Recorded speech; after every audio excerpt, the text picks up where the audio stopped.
All right, everybody. I want to welcome you to this workshop, to this assessment workshop. The name of this workshop is Curriculum Mapping and the Assessment Process. Curriculum Mapping and the Assessment Process. Um, Before you leave this workshop, I want you to take away four specific things. I want you to know four specific things. I want you to understand what curriculum mapping is, what the experts have to say about curriculum mapping, how to create a curriculum map, and how a curriculum map benefits not only our students, but how it benefits our university. How a curriculum map benefits our university. Okay, so those are the four takeaways that I want for you to have today. So, first off, what is a curriculum map? A curriculum map is essentially a reflective process that allows teachers, faculty, administrators to understand what's being taught in the classes, how we're teaching it, what the pedagogy looks like, and what the learning outcomes are for whatever the lessons are that are being taught in a class, right? And so it's called a curriculum map because just like a graphical illustration of a map that gives us directions of how to get to certain places, a curriculum map provides us with the illustration of what is necessary for us to get our students to meet the learning outcomes that we've set before them, right? And so most of the time, this curriculum map is going to look somewhat like a spreadsheet, and the roles within the curriculum map are going to show what happens within the weeks or months of a semester period. And the columns are going to illustrate the information that is taught within a given time frame. So experts really believe that curriculum mapping goes hand in hand with the assessment process, right? They believe that curriculum mapping goes hand in hand with the assessment process because the data that we get from the assessment helps us to pinpoint on our curriculum maps where our students are and the areas where they're excelling or failing, succeeding or failing, and how we can address those things. And what's so wonderful about this curriculum map, as many experts have pointed out, is that it is a collaborative, ongoing process, right?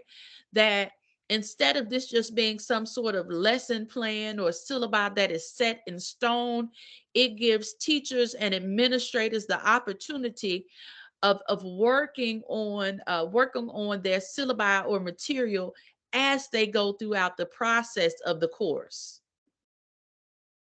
Okay, so when we talk about curriculum mapping, I think it is most effective when it is understood to be a system-wide process, right? But in order for that to happen, the first thing we got to know is what is our curriculum, right? In every school, you have what is called, in every university or college or technical school, you have what is called a general education component, right? And in that general education component, there is usually a curriculum that is outlined for what students will have to take during their time in that particular program or department. Well, because there's a curriculum outlined, what happens is that colleagues have an opportunity to work together to relate on what they think is most important for their students to learn and take away from those general education courses. That curriculum that they outline, that these colleagues and these department people outline, it has to always be aligned with the university standards. So if we see any areas of our curriculum that are not aligning, when we set out student learning outcomes and goals, if we see that that is not aligning with the university standards, we want to make sure that we go back to those things and reshape them so that they can align to what we need for the to best fit the needs and concerns of our students. What are some essential questions that we need to ask as we're getting ready to create a curriculum map? What are some essential questions that we need to ask as we're getting ready to create a curriculum map? So I got these questions on the board, on this board, and I'm going to kind of read through them quickly, but I want to give a breakdown to you explaining what these questions mean. So the first thing we need to know is who is responsible for our curriculum. Who is responsible for the curriculum? Who is responsible for the curriculum? That's the first thing that we need to know. Second thing, how can curriculum mapping optimize the potential for the students to achieve the student learning outcomes, or the SLOs that we've set out, right? Next thing, how do we promote ongoing reflective use of data to meet the university expectations? How do we promote ongoing reflective data to meet the university expectations? So, in response to the first question, at Cheney University and at most universities, there is something called a university curriculum committee. The curriculum committee is usually made up of faculty members from different departments who create a subcommittee that reviews and recommends course and program additions, revisions, or deletions. And so these people are very much responsible for what happens at the university in terms of its academic offerings. So these are the people that we get to thank for our curriculum, for the beginnings of the curriculum. Now, as it concerns curriculum mapping, after the curriculum committee has made a general curriculum, we know that usually programs and departments have very specific student learning outcomes that they desire for students to meet as a result of having taken the course. And so this is where the collaborative process comes in. This is where the collaborative process comes in. So the curriculum map has 6 benefits that are really, really essential to us as we seek to provide more efficacy and sustainability in our academic programs. The first benefit of curriculum maps is that they help create a school's identity, right? Because remember, it is going to be very much reflective of the curriculum map is going to be based on our student learning outcomes, but reflective of the university's strategic goals, the university's plan that it has in place. For example, let's say that one of the university strategic goals is to improve academic standards, right? Well, when we break that down as a program or department, we may put a student learning outcome related to that that says something along the lines of uh, students will improve their critical inquiry and research skills. Well, that's improving academic standards. So next thing we need to do, we need to think about, as a program or department, what sort of specific assignments or specific tasks are we going to give our students that is going to help them improve their research and their critical inquiry. That may be all the teachers decide that 15% of the grade is going to go to class projects, and everybody gives the same or similar class project with the same rubric to make sure that we're all assessing the same things. Next thing that next benefit of a curriculum map is that it creates a resource center. A resource center. So now we have this collaborative document that everybody shares and everybody can look at. Well, not everybody has the same information usually. So when different teachers from different programs and departments start putting their information on this curriculum map, what it does is it gives us all different resources that we may not have been privy to had we not shared this document. Number 4, benefit of curriculum mapping is that it lives with the school. This is a living document that we can continuously work on improving. Number five, it uses tools that teachers are already familiar with and use every day. What is one of those tools, Dr. Hall? Well, one of those tools, I'm so glad you asked, is planning. We always plan what our lessons or our activities are going to be in our course. And so now what we're doing is we're just extending the plan, right? We're extending the plan. Last benefit of curriculum mapping is that it is in the cloud of information that is automatically saved. It is in the cloud of information that is automatically saved. And so what that looks like is very, very simple. Um, there's no need to worry about us losing our work. And plus, we also have a revision history that lets us know how a particular unit of information has changed over the time. And so this helps us too as we continue to work on improving assessment and create an assessment driven culture. All right. What is it going to take for us to make a curriculum map and use that curriculum map in the context of our classes? It's going to take for us as educators and administrators to make a paradigm shift. We have got to make a paradigm shift, right? But in that paradigm shift, that does not mean that we throw out everything that we already knew. No, okay? We can't throw out the baby with the bathwater. We want to use what we already know as a foundation to improve upon the things that we're trying to do. All right. Next, it means that we acknowledge that what happens in our classroom is the real curriculum, right? Because we can write all these beautiful, wonderful plans down for 2 years in advance, but what happens in our class is the real curriculum. It is the pedagogy at work. How do we put those student learning outcomes into action? Thirdly, we want to look at and determine what is the curriculum in our courses, our program, and in our university.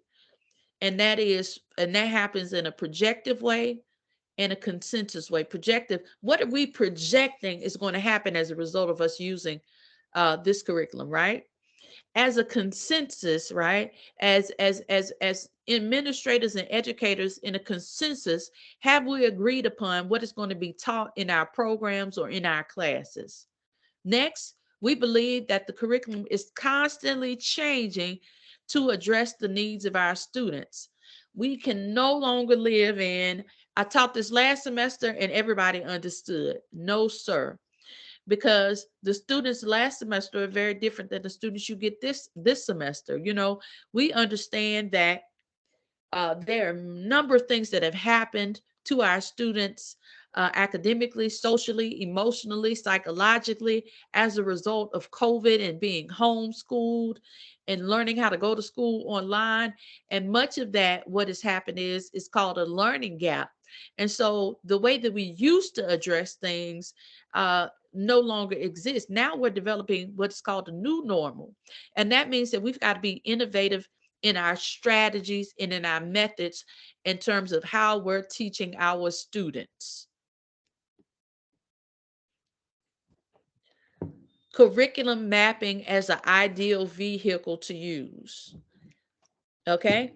So I don't want anybody to get freaked out by curriculum mapping, thinking, oh, Lord, this is just one other thing that we've got to do. Not at all. Curriculum mapping is going to be something that helps us improve our overall processes as we seek to improve the engagement and retention of our students. Curriculum mapping, number one, provides a vehicle for the conversations that we have based on the data. We keep talking about data, data, data, data, data. Data, simply put, is what we draw from the assessments that we give. What we draw, the information that we draw from the assessments that we give. That's what data is.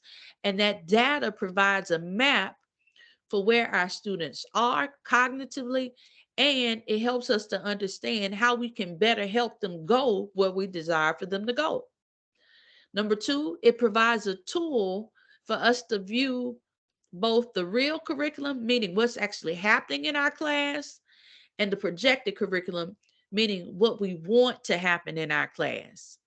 Number three, it provides a process to move from classroom to school-wide curriculum, which honors the work and the difference between our teachers, because this is in no way saying we want everybody to teach the same, because we don't, right?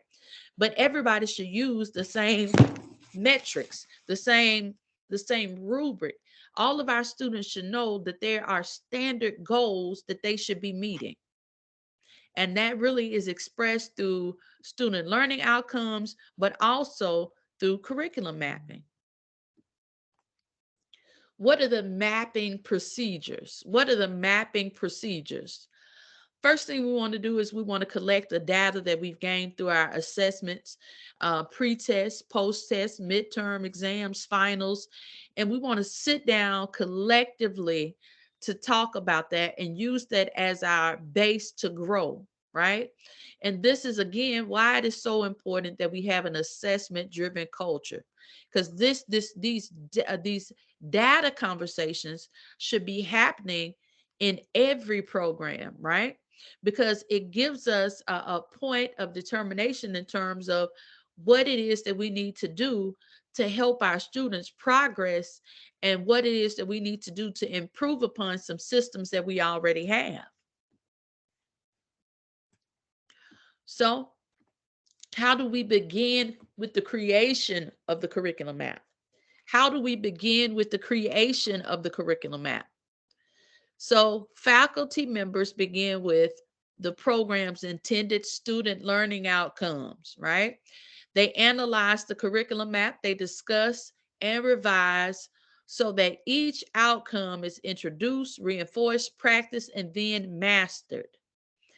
They recommend what is a recommended course and what is a required course, especially in the general education program.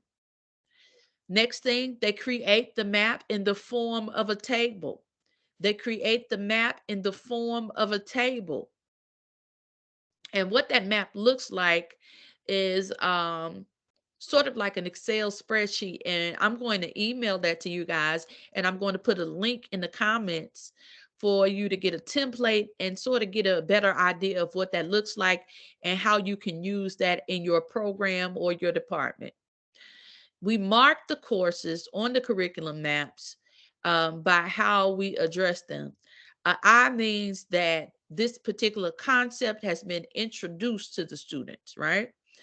And R means that this concept or the outcome is that the students have learned this concept because it has been reinforced and they've been provided the opportunity to practice on this particular concept. M means that students have mastered this. They have demonstrated mastery of this particular concept.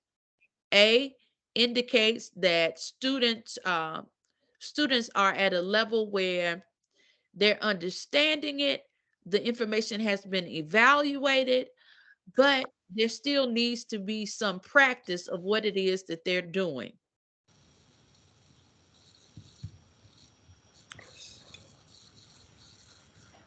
So, what are some of the best practices? What are some of the best practices for curriculum mapping? What are some of the best practices for curriculum mapping? We want to make sure that when we create curriculum maps, which again is a collaborative process, first thing we want to do is we want to build in multiple learning trials, meaning that we understand that the learning process is trial and error. We want to give our students a couple of chances to understand a particular concept or whatever it is that is being taught in our classes. Number two, we want to use the curriculum map to identify learning opportunities. Where are we seeing our students struggle in a particular area?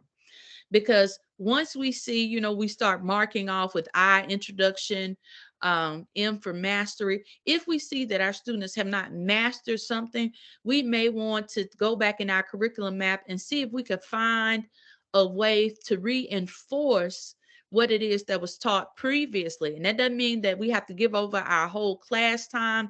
That may mean that the first 5 or 10 minutes of class or the last 5 or 10 minutes of class, that we are reinforcing an idea or concept that students have not yet mastered. Number three, we want to also give our faculty members a chance to teach their strengths. One thing that I think is really, really helpful, and I've seen it done at other universities, is that teachers can do teaching demonstrations. So let's say that we have a collective of math teachers and the intro to college algebra, and students are having a particularly difficult time understanding a specific concept. Well, let's say that Dr. Eboam has students who are acing this concept. Well, Dr. Eboam may take an opportunity during a faculty meeting or professional development session to show us the strategies that he's using to make sure that students understand that particular concept.